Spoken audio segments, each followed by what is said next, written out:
En la actualidad existen más de 10 millones de especies de plantas y animales. Y sin embargo, estos 10 millones son solamente el 1% de todas las especies que han existido. Nuestro planeta tardó millones y millones de años en desarrollar vidas complejas y lo logró a través de procesos hostiles, a través de azotes de los elementos y de las fuerzas de la naturaleza. La comprensión de la humanidad en la naturaleza, entre la naturaleza, ha caracterizado las dinámicas sociales durante cientos y cientos de años. Pero el desenlace está lejos de acabar. Tal y como sucedió en el extremo norte de Pangea hace 500 millones de años, un noviembre de 1985 en Colombia estaba ocurriendo algo catastrófico. Las colosales fuerzas que actúan bajo la superficie de la Tierra, bajo la superficie de lo que vemos, inactivas durante años, son muy fáciles de olvidar. Pero el submundo incandescente siempre se está moviendo. Bajo la corteza de Armero, en el Tolima, una mezcla de gases volcánicos y materiales sólidos sobrecalentados se abría camino hacia la superficie, fundiendo el glaciar del volcán Nevado del Ruiz.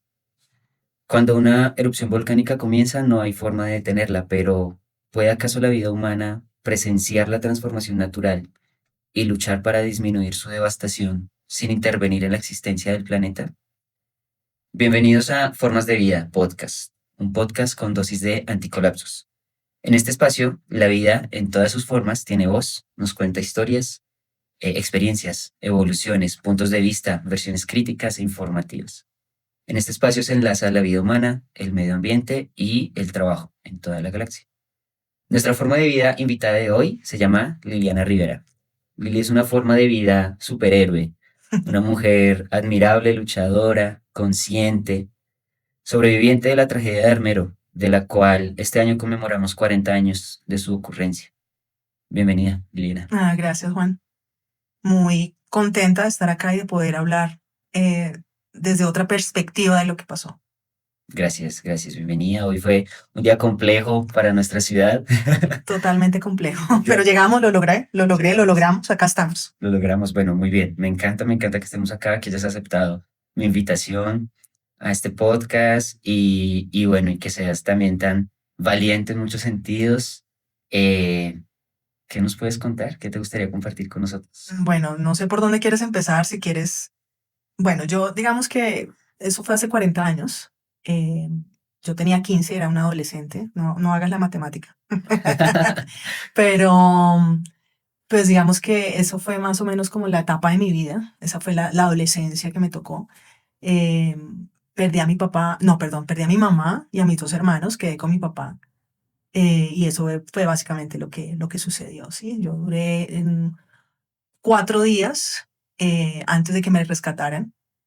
Y luego del rescate duré un mes en el hospital en recuperación, pero pues obviamente la recuperación física es más rápida que la psicológica, ¿no? O sea, yo creo que después de 40 años hablábamos el otro día, no logra uno como sanar todo, no lo logra. Y hay mucha gente que, pues que digamos que tiene diferentes etapas de sanar.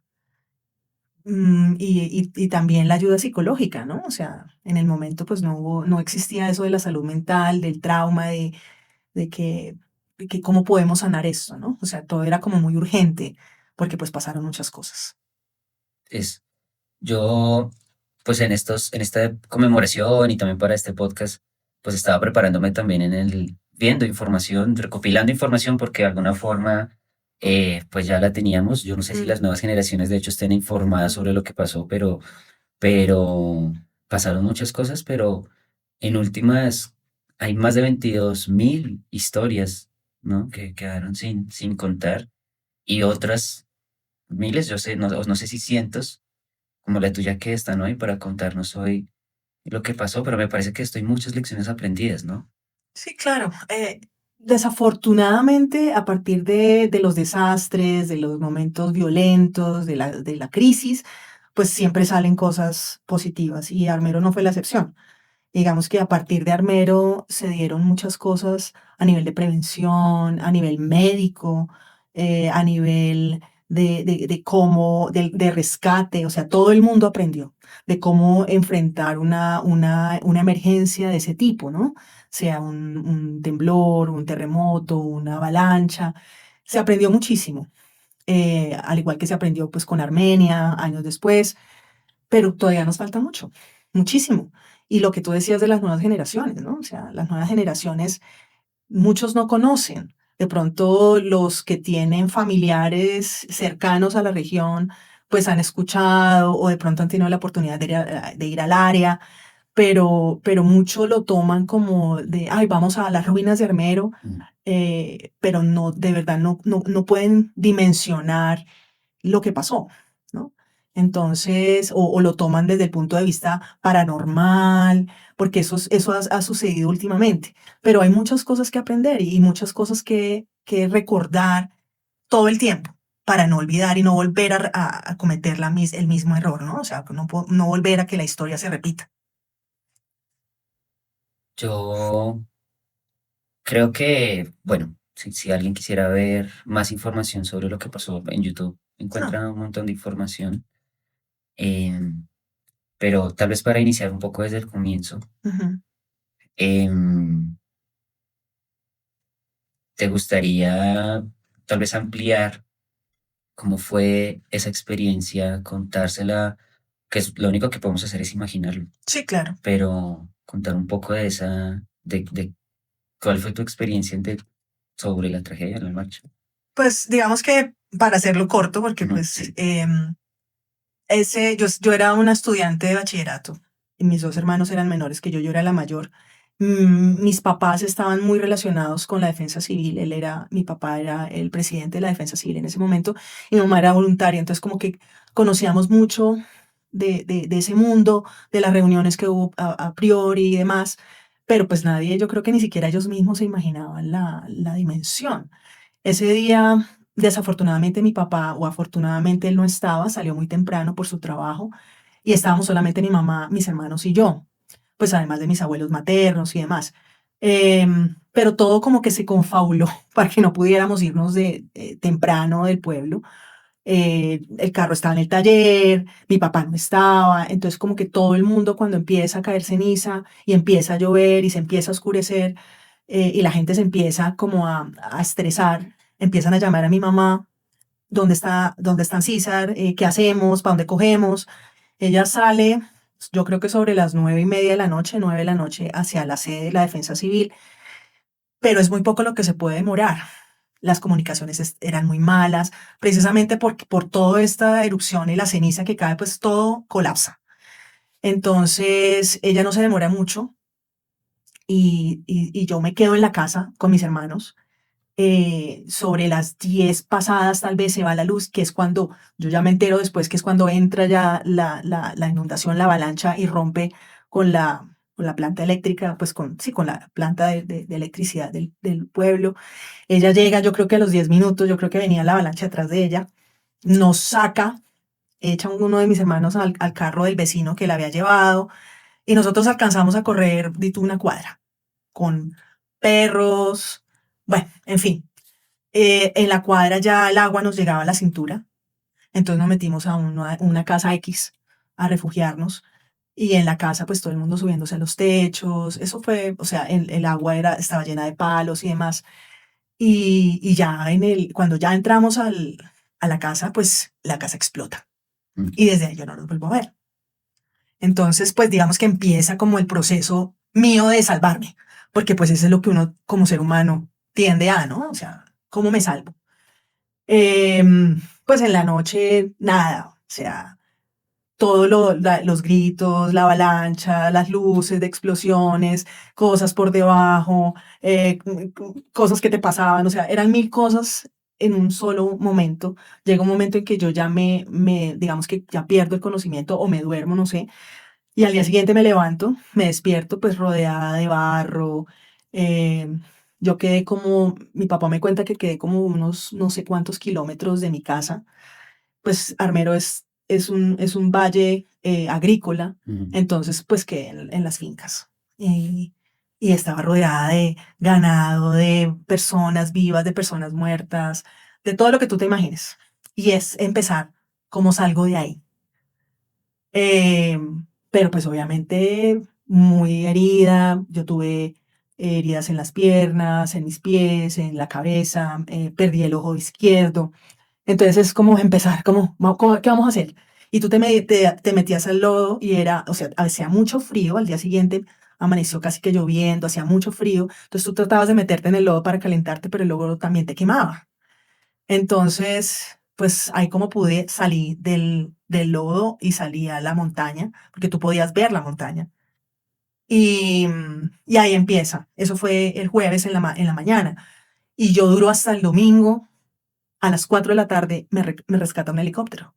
Entonces, toda esa experiencia, caminando en la montaña, me encuentro como el sábado tal vez con un ex compañero del colegio y él iba con una niña y con otro chico de la Universidad del Tolima o era de Manizales. Bueno, no sé, había un grupo esa noche en Armero y él era uno de los sobrevivientes. Entonces yo me pego ya al grupo porque hubo varios grupos, pero como que, o sea, esto está mal, pues usted quédese atrás porque pues nada. Pero yo al conocer a Santiago, se llama o se llamaba porque no sé qué pasó con él, pues me pego a ellos y yo ya me había alejado muchísimo del lodo. Y el chico nos dice, no, lo que tenemos es que devolvernos hacia el lodo para que nos vean los helicópteros. Mm. Yo ya en ese momento, pues obviamente deshidratada, ¿cómo se llama? Alucinaba. Y a las 4 de la tarde nos recoge un helicóptero, 4, yo creo que ya estaba oscureciendo, fue el último vuelo, y nos llevan a Lérida, y allá estaba mi papá.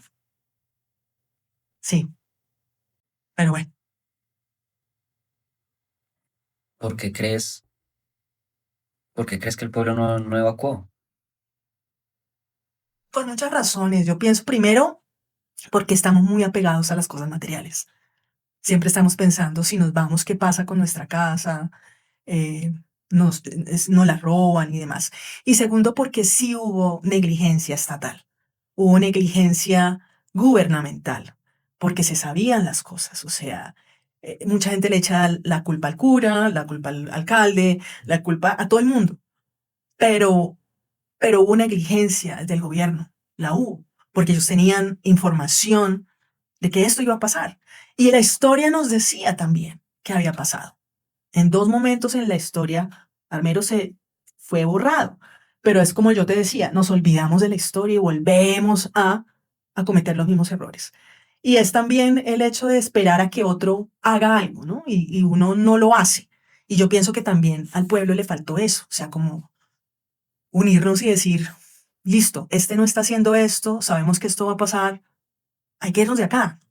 Pero claro, éramos 30.000 personas, no era un pueblo, era una ciudad pujante, llena de cosas fantásticas, y pues obviamente era muy difícil sacar a 30.000 personas de un solo totazo. Entonces, sí, o sea, es muy complicado saber por qué no nos fuimos. Hubo mucha gente que evacuó y evacuó temprano. Se fue temprano, apenas empezó a caer ceniza. Hubo gente que se fue para Ibagué, de pronto tenía familia en Ibagué o familia en otros pueblos cercanos, pero, pero pues otros como nosotros no pudimos. Entonces es complicado y es complicado después de tantos años decir, pero si ustedes sabían por qué no se fueron. Es complicado, digamos, asumir ese tipo pues, de ideas, ¿no? Y de Afirmación. afirmaciones. Claro, lo que pasa es que yo creo que, bueno, y también algo comentamos, eh, puede ser que hubo muchas desconexiones. Yo que estaba ayer como retomando toda la Mm, información. Hubo un montón de desconexiones del cuerpo técnico o los técnicos o los, no sé cómo se llama, geólogos, sí, vulcanólogos. Ujú. vulcanólogos que estuvieron analizando la desconexión con los equipos de emergencia, con la misma iglesia, que al final, independientemente de la creencia, este es un país que es muy creyente Ujú. y que tiene un poder y una voz también importante, la emisora. Hubo mucha desconexión. Eh, pero las personas que pudieron evacuar, no sé, tal vez lo hicieron por miedo a las cenizas. Yo creería, o sea, o algo les dijo aquí, la cosa se va a poner peluda, vámonos de acá. Eh, pero no sé, o sea, nosotros a veces tomamos las cosas de manera muy folclórica, ¿no? Entonces, y pensamos que no va a pasar, que a uno no le va a pasar. O sea, a mí que me va a Mm. caer este edificio, ¿cuándo? ¿Cómo? No, eso no puede pasar. Entonces, y no había, digamos, como un referente cercano de algo así. Por lo mismo, ¿no? Y por eso mismo también se había olvidado. Entonces uno dice, no, pero ¿cómo así que va a llegar una avalancha y va a arrasar con todo? No, es que va a tapar. Y entonces nos subimos a los techos. Los techos. Y resulta que eso no hubo ahí. Hubo en algunos sitios de Armero, donde evidentemente rodeó el caso del cementerio y las casas aledañas al cementerio, pero otras las arrasó. O sea, tú ves los cimientos. Mm. Entonces, sí, fue complicado, es complicado. ¿Cómo fue después? Bueno, te encontraste con tu papá en la herida. ¿Qué Sí. ocurrió después? ¿Qué ayudó? No, pues ya después, yo creo que, digamos que cuando tú estás en un momento de crisis, ¿cierto? La adrenalina, por mucho que hubieras estado 3, 4 días sin comer o sin tomar agua, lo que sea, tu cuerpo está ahí con la adrenalina y tú sigues. Ujú. Ya después que yo ya me vi rescatada, como que ya, dije, ya puedo dejar de ser fuerte. Ujú. Y también ya me dijeron que mi papá estaba ahí. No lo vi, porque ellos decían que no, que de pronto entra en shock y que no sé qué, pero pues empezó todo el proceso. Entonces me llevaron en una ambulancia. Inicialmente me hicieron como me trataron en las carpas, medio me lavaron y luego me llevaron en una ambulancia a Ibagué. Y en Ibagué duré como media semana tal vez. Había problemas de, ay, ¿cómo se llama esta infección? Gangrena Gaseosa. gangrena gaseosa. Yo tenía todas las heridas abiertas del planeta. Entonces dijeron, no, si ella se queda acá, no va a sobrevivir. Claro. Y eso era lávenme y lávenme, mi abuelita paterna, mis tías, todo el mundo se volcó pues a ayudarme, porque pues estaban buscando a mis hermanos también, a mi mamá. Entonces todo el mundo era como, no, es que vimos a fulana en el pueblo, no sé dónde, entonces fulano se iba para allá, pero también tenían que cuidarme y me bañaban a mí y luego bañaban a todo el mundo que estaba en la sala. Eso pasó en Ibagué. Y fuera de eso, en Ibagué el personal médico también estaba en paro. O sea, eso fue una locura. No había suficiente personal para atender a toda esta gente. Entonces, sí, luego me traen en una avioneta, me ponen los santos óleos antes de subirme. Y digo, bueno, aquí fue. Mm. Y me traen al hospital militar. En el hospital militar duró un mes y pues de recuperación, ¿no? Entonces ahí baños y lave, porque el lodo te salía por todos lados, literal. Los oídos, la nariz, hubo gente que tragó mucho lodo también y eso produjo problemas. Entonces sí, duré un mes ahí. Después del mes salí. Entonces todo el proceso con bienestar familiar, que eso fue también súper doloroso porque pues me llevaron o sea, yo como que salí, me llevaron a reportarme por decir algo. Entonces, ¿y su mamá? ¿Y dónde está su mamá? Pues claro, esa era la pregunta que yo todos los días le hacía a mi papá. Sí. Pero mi papá obviamente no me decía nada. Luego yo me enteré que era en el pasillo, desesperado, fume y fume, porque él no fumaba, volvió a fumar. Entonces, claro, cuando me dicen su mamá, yo me volteo con las personas que tengo al lado, porque, claro, por fin iba a tener una respuesta de qué pasó con mi mamá y mis hermanos. Y la persona que estaba al lado mío, que no recuerdo quién era, apenas miraba al funcionario, era como, no pregunte nada, no diga nada, pero eventualmente les tocó decir que pues estaba desaparecida y mis hermanos también y que no las habían encontrado. Entonces eso fue como, son cosas que uno dice, esos manejos, ¿no? Esos manejos que uno dice, "Shh, no debe ser así, no debe ser así, porque pues tú estás fregado, o sea, se te acabó tu pueblo, tu cuerpo está vuelto a nada y ahora eso. Ni siquiera es. No, es como falta de humanidad también, ¿no? Y los Sí. manejos de los funcionarios públicos en general. O sea, yo no puedo generalizar, pero sí hay unos manejos que uno dice, así no se manejan las personas que están pasando por un momento así de crítico, sea catástrofe o cualquier otro tipo de trauma. Entonces, nos falta todavía pulir muchas cosas.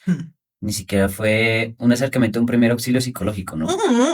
Fue un proceso Cero. casi que ni siquiera diría yo, me atrevería a decir peor que un proceso militar. No, sí, es que digamos que esa parte mental no estaba ahí, no estaba presente, porque pues en el hospital tuvimos todos digamos, las ayudas y los auxilios y demás, pero era como la parte física, pero jamás a mí se me acercó o que yo hubiera que se hubiera acercado una psicóloga a decir cómo te sientes, qué necesitas? No, nada, cero, Cero. cero.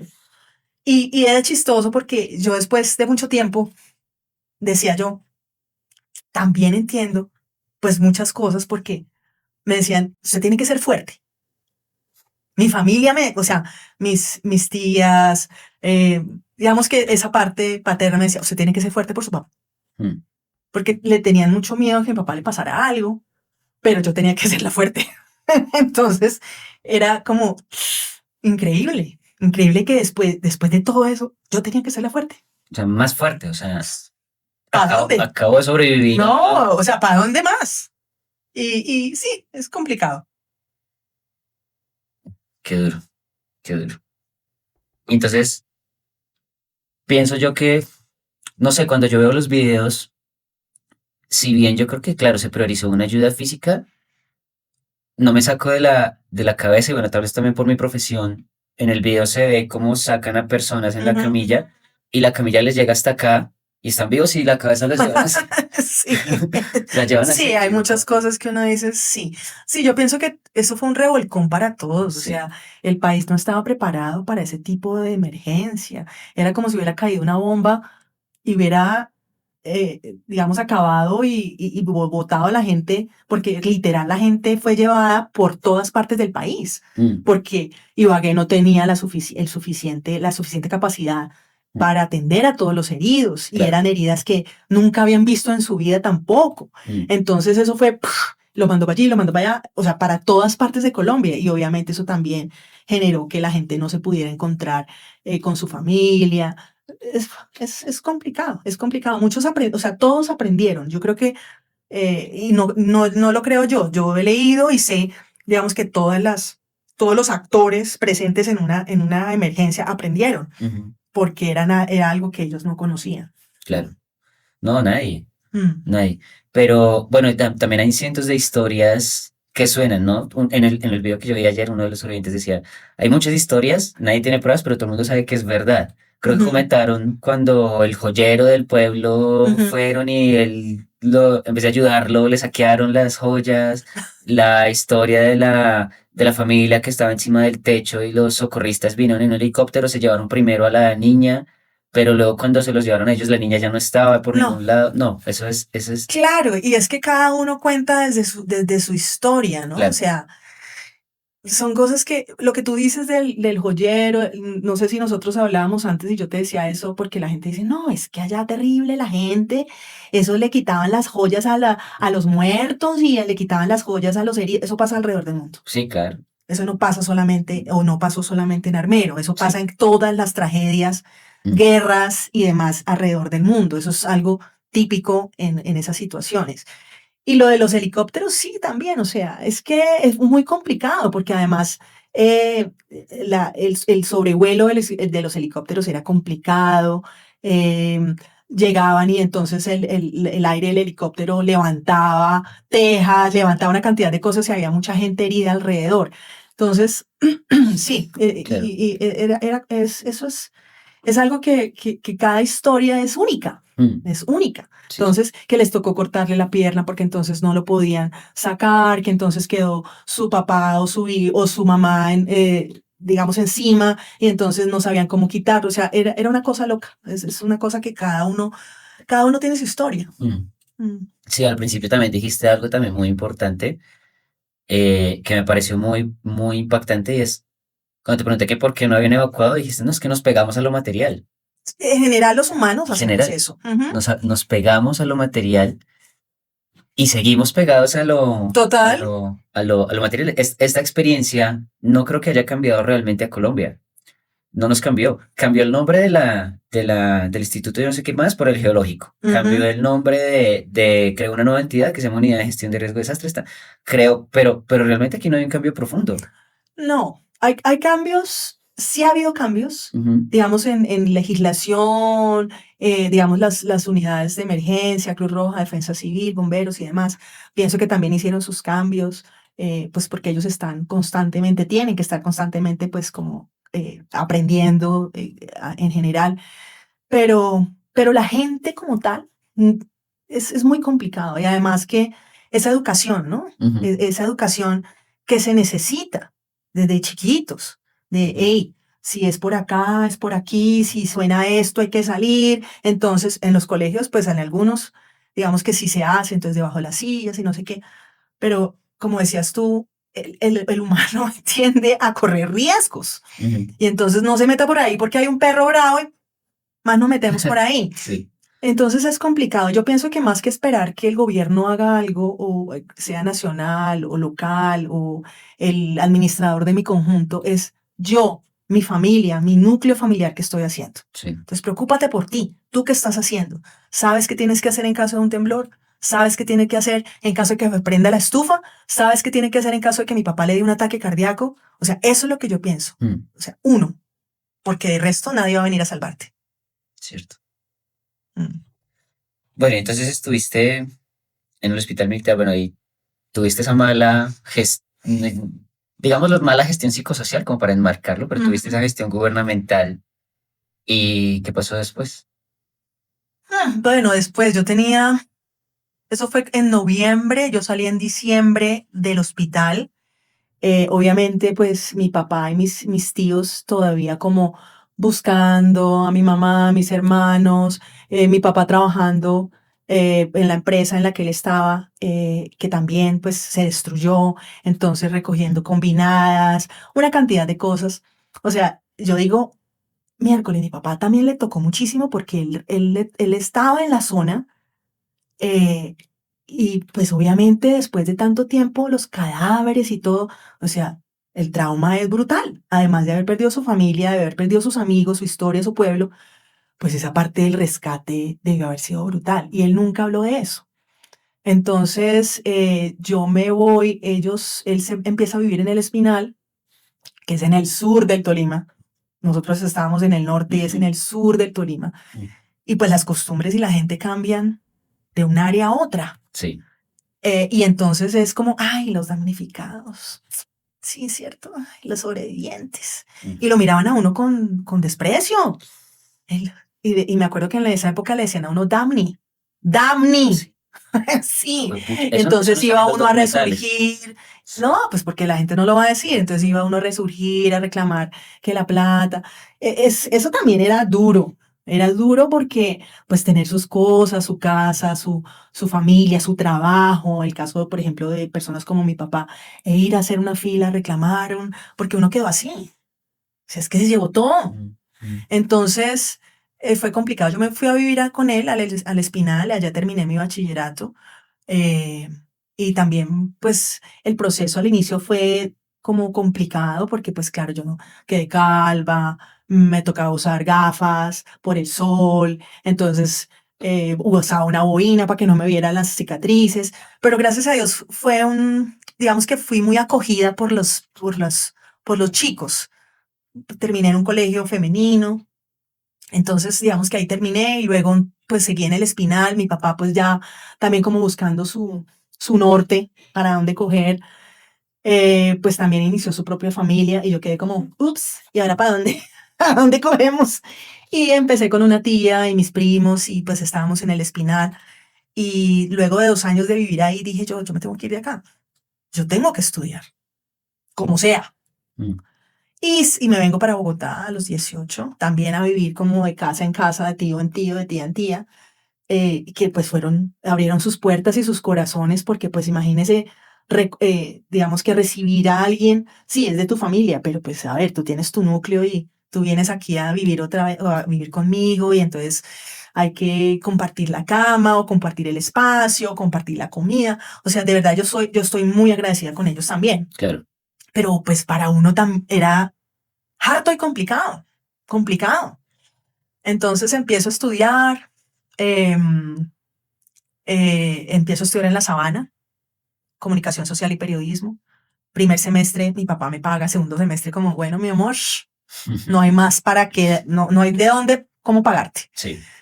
Y afortunadamente con personas de Armero mi papá me contacta y me contacta con una americana que estaba en la zona y me becan. La Sociedad Americana de Bogotá me beca y puedo terminar mi carrera. pero digamos que siempre fue en Bogotá, ¿no? O sea, y ya después, como cuando ya estaba terminando carrera o en la mitad, decido ser independiente y tendría yo no sé cuántos años y me fui a vivir sola. Y ya desde ahí ya, digamos, comencé mi carrera independiente. Pero sí, sí, básicamente fue así la vida después de Armero. ¿En qué curso estabas a tus 15 años? En quinto, en décimo. Décimo, sí, En quinto de décimo. bachillerato. En décimo. Claro, es que igual también estabas a un tiro de terminar el colegio también. Claro. Y fue en noviembre, ¿no? O sea, no alcanzamos a cerrar. O sea, como que se estaba acabando el este, pero todavía no habíamos terminado. Entonces, en la gobernación o algún decreto nacional, como que dijeron, listo, ya pasaron décimo, ya. Y pues empecé a hacer el 11 en el Espinal. Mm. Bueno, por suerte tuviste esa ayuda. Yo también escuché en el video que la gente se quejaba mucho de esa recuperación, porque siempre después de una emergencia tiene que haber, o sea, la emergencia en la teoría Ujú. comienza cuando se rompe toda la normalidad, Sí, ¿cierto? claro.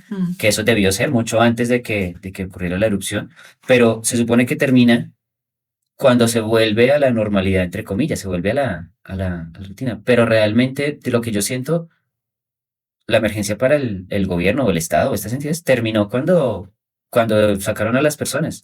No hubo como una recuperación. Fíjate que tú tuviste que acudir como a una ayuda externa al gobierno, ¿cierto? Para Digamos seguir. que no solamente yo, en esa época, no sé si recuerdas, estaba Resurgir, que fue como nombraron a este ente Mm, para manejar todos los dineros que venían de fuera, ¿cierto? Porque mm. pues hubo la gente de alrededor del Donaciones, sí. mundo se volcó a ayudar. Sí. Pues hay muchos eh, mitos y cosas que la gente cogía, que la gente robó, que bueno, en fin, muchas cosas. Ujú, Y es que la emergencia no solamente era el momento, o sea, no solamente fue el atender a los heridos y atender o mirar a ver dónde metíamos los muertos, ¿no? Porque es que también habían demasiado muerto, mm, entonces abran, ¿cómo se llama? Fosas comunes mm, y meta a todo el mundo ahí, entonces por eso también mucha gente no sabe realmente qué pasó con su familia, sino yo pienso que también la emergencia fue la reconstrucción, o sea, ujú. la reconstrucción de dónde vamos a meter toda la gente. Claro. Claro, porque había gente que decía, yo no me quedo, no me voy a quedar en la zona. Mi abuelo, mi mamá, mi tía, mi whatever, están en otro lado, yo me voy para allá y me voy a agarrar de acá. Que eso nos pasó a muchos, pero había otra gente que le tocaba quedarse ahí Mm, y que no quería irse de ahí. Entonces, claro, estaba Guayabal, estaba Lérida, que las casas no sé dónde, que las casas de aquí, que entonces que esta fundación quiere construir estas casas. O sea, eso fue también un complicado, fue también complicado. Eh, y sí, o sea, esa emergencia yo no creo que hubiera terminado ahí.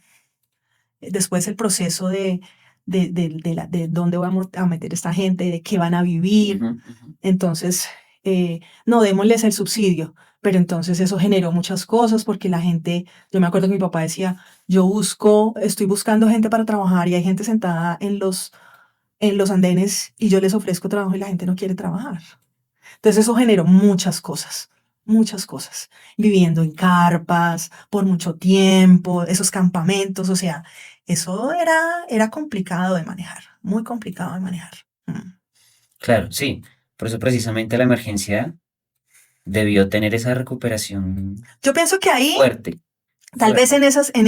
en esos campamentos o en la zona, de pronto sí la gente, estoy asumiendo, no sé, sí pudo haber ayuda psicológica, Ujú, porque pues estaba como una gran número de gente aglomerado en un solo sitio.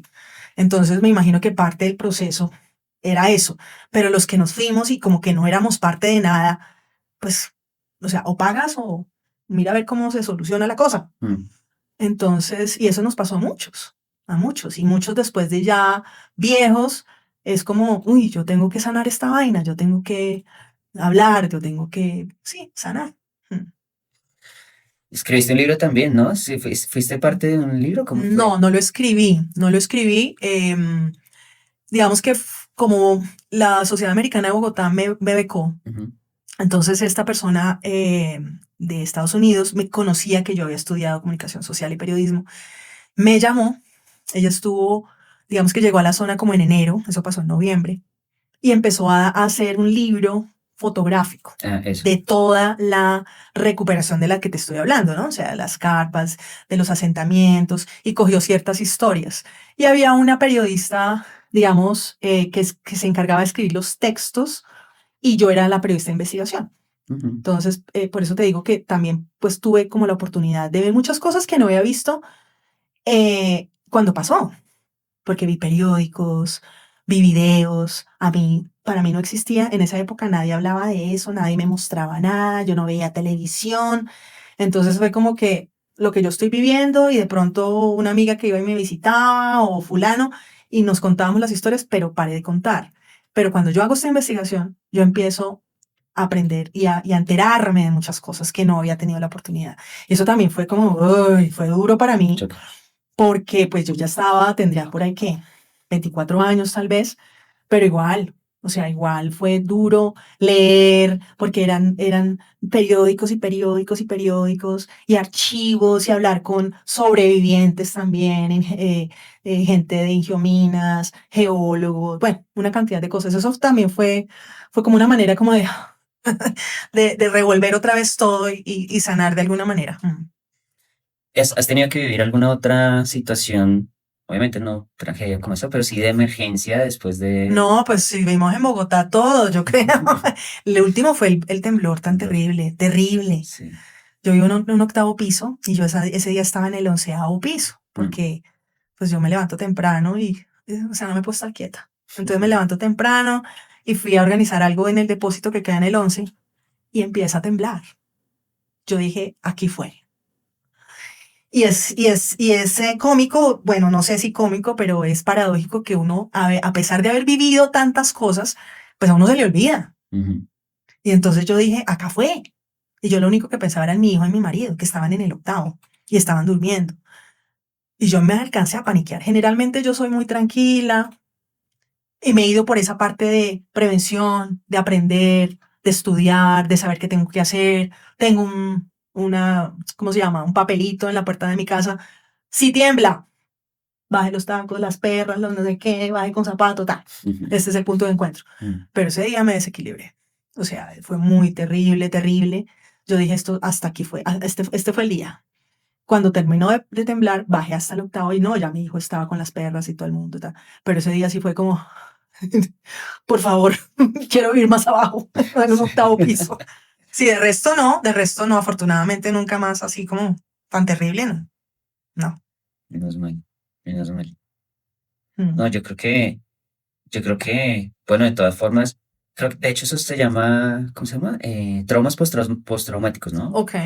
Eh, yo no sé si has hablado con gente sobre esto, bueno, me imagino que sí, con gente de Armero que también ha sobrevivido, y yo creo que, pues es que después de uno vivir una tragedia así, cualquier emergencia se vuelve un estado de alerta importante.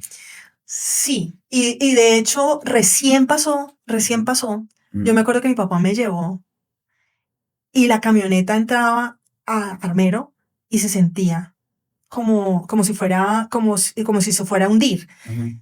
A mí me iba dando todo. Incluso en estas reuniones que hacen del aniversario, que se reúnen tantas personas, a mí no me gusta tanto, Ujú. porque siempre estoy pensando, tanta gente, ¿qué va a pasar? ¿Por dónde va a coger? ¿Qué pasa así? O sea, como que mi vida se volvió en que si yo, y le enseño a mi hijo también, ¿no? O sea, como tú entras a un lugar, mira primero por dónde puedes salir. Es lo primero que tienes que hacer. ¿Por dónde vas a salir? Mm. ¿Qué tienes que hacer? Y ese día le sirvió, el día del temblor le sirvió, me dijo, mamá, yo estaba muerto del susto, pero estaba calmado y me tocó calmar a mi papá. Y yo, bueno, de algo ha servido lo que le he dicho. Y lo que dices tú, sí, uno está en un estado de alerta todo el tiempo, Claro. pero pues tampoco se puede volver uno, pues, como estresado, pero sí pienso que eso lo traslada a uno 40 años atrás. Mm. Sí, inevitablemente. Inevitablemente, Inevitablemente. inevitablemente. Y pues obviamente tú eres una persona diferente después de 40 años, ¿no? Mm. Y tienes familia, tienes gente que depende de ti. Entonces todas esas cosas también influyen a que tú estés también, que actúes de forma diferente, ¿no? Claro. Mm. Hoy en día se me ocurre que preguntarte, no sé, hoy en día el gobierno sigue haciendo como seguimiento a las personas sobrevivientes, ya eso ya. Yo no No. creo porque ya han pasado muchos años. Sé que hay un museo en Guayabal, pero todas estas iniciativas han sido como privadas, ¿sabes? Sí. No conozco mucho de la zona, tengo que ser pues honesta, porque no he vuelto mucho a la zona. Ujú. O sea, como que no, pueden llamarlo desinterés de alguna manera, pero no me siento conectada con la zona, porque ya no tengo a alguien que me jale allá. Uno, eso, y dos, porque siento que la zona se quedó en el tiempo, se quedaron estancados en el tiempo.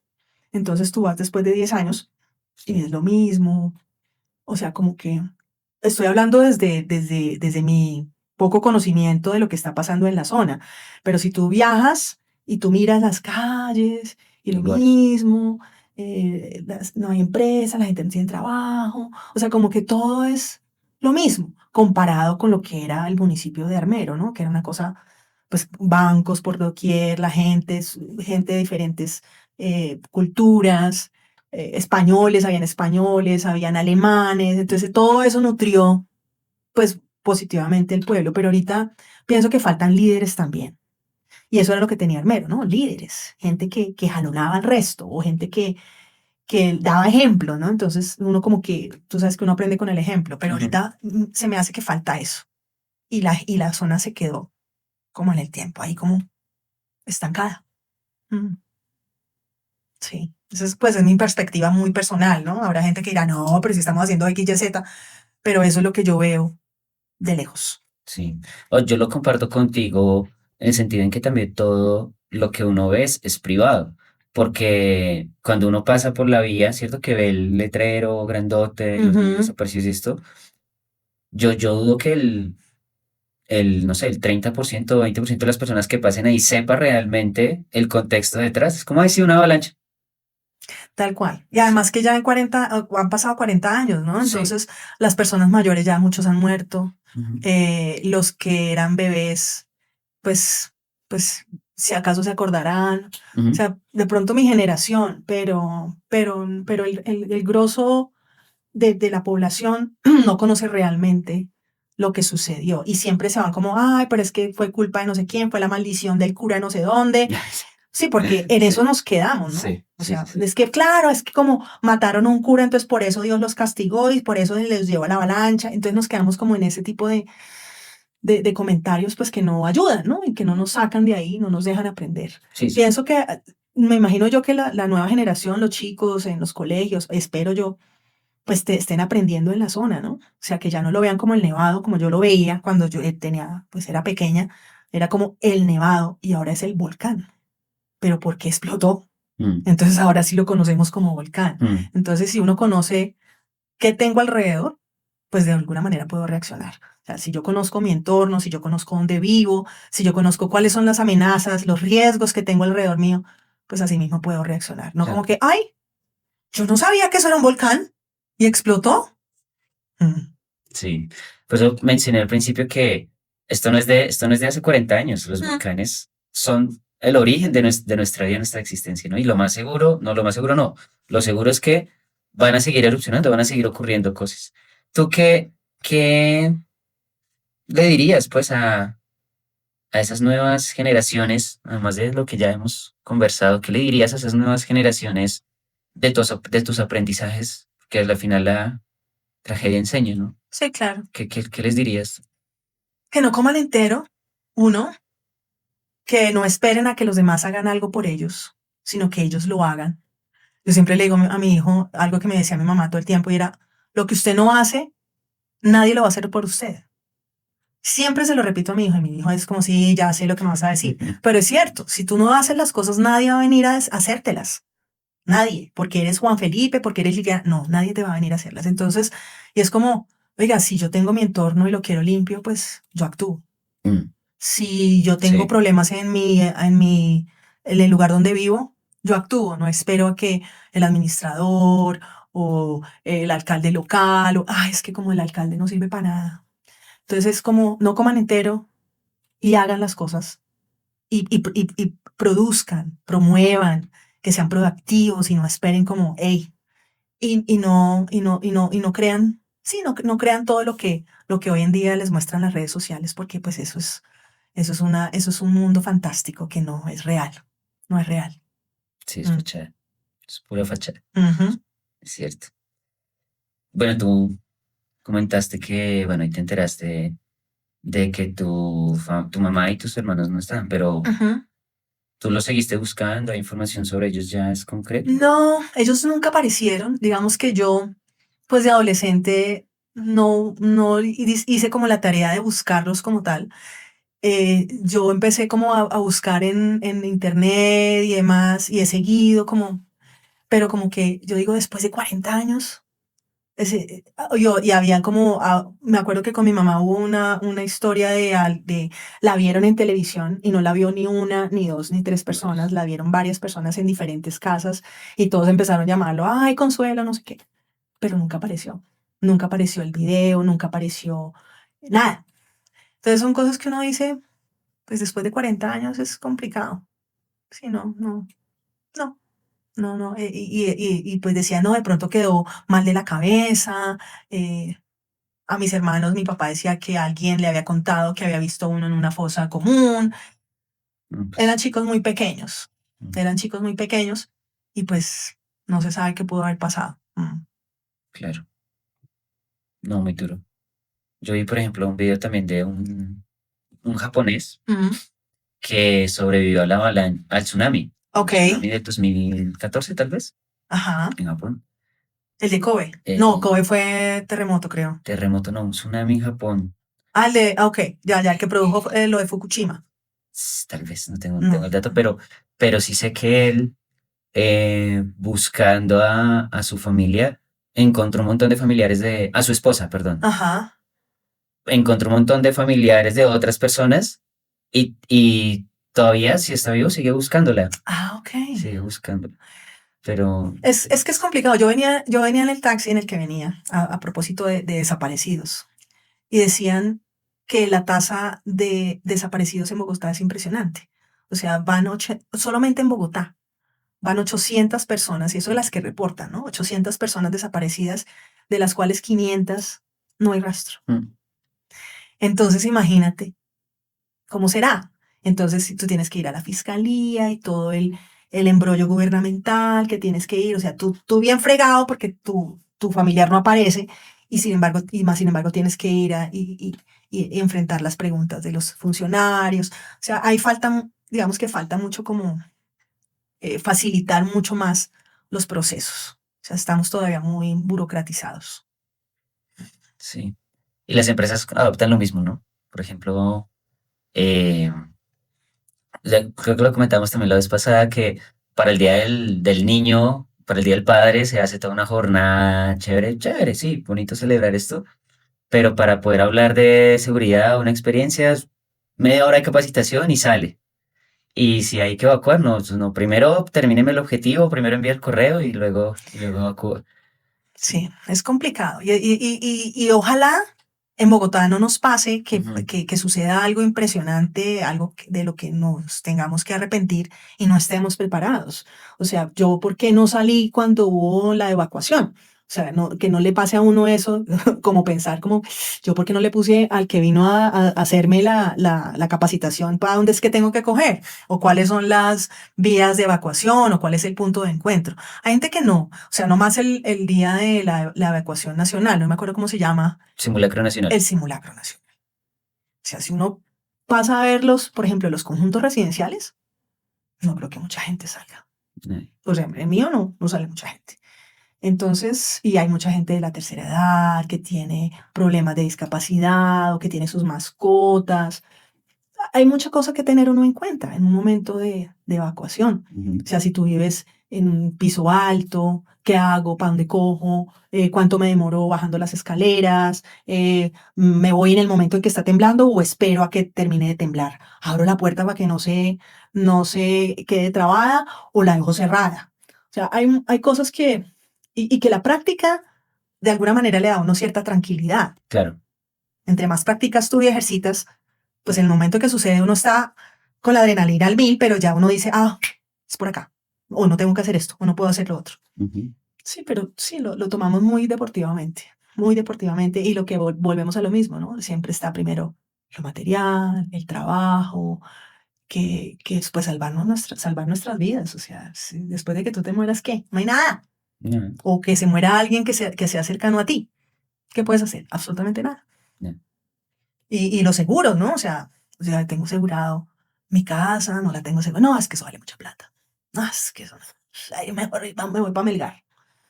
Entonces, y después de que se caiga tu casa, ¿quién responde por ti? Mm, No, pues el gobierno tiene, ¿no? ¿Y tú no, qué vas a hacer tú por ti mismo? Lo mismo de antes. O sea, no esperes a que los demás hagan lo que tú tienes que hacer por ti mismo. súper. Bueno, yo creo que aquí nos queda lo que nos queda es por aprender. De verdad también muy admirable. Te admiro mucho por venir aquí, contarnos. Sé que esto es un tema que a muchos tal vez les aburrirá, ir, ay, sí, otra vez lo mismo, sí, ya sé, bla, bla, bla, pero pues la verdad es que necesitamos un cambio profundo en nuestro pensamiento, en nuestra actitud, nuestra forma de emprender, nuestra cultura.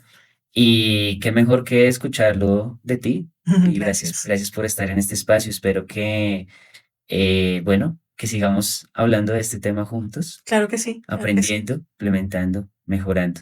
No, la idea es que quede algo y que la gente pueda sacar algo positivo de lo que pues hablamos hoy acá. O sea, si por lo menos una persona que oiga el podcast dice, ay, yo no he todavía organizado mi plan de evacuación. Si una sola lo hace, pues estamos haciendo algo. O una empresa que diga, sí, tengo que capacitar a mis empleados, porque es que son mis empleados. Mm, Entonces, yo creo que ya ahí se ha logrado algo. excelente. Gracias, Lili, No, con gusto. por tu espacio y por tu aporte. No, con gusto, Juan. Es- Y fui congresista de la República gracias a esta ciudad maravillosa. Soltar este bombazo. Según la OIT, 49.6 millones de personas vivían en condiciones de esclavitud moderna. Con esto de la contratación de mercenarios colombianos para otras guerras que no son las nuestras, ni las de ellos, ni las de nadie. 3.9 millones en situación de trabajo forzoso impuesto por el Estado. Y hasta donde conocíamos la trata de personas usual, pues tenía que ver con una trata de explotación sexual o laboral. Pero al final, esta es un fenómeno nuevo y una aproximación que no se había visto en los últimos años tan de frente y sobre todo tan numerosa. La gran mayoría los llevan es a enfrentarse con otros cárteles por la toma y posesión del territorio.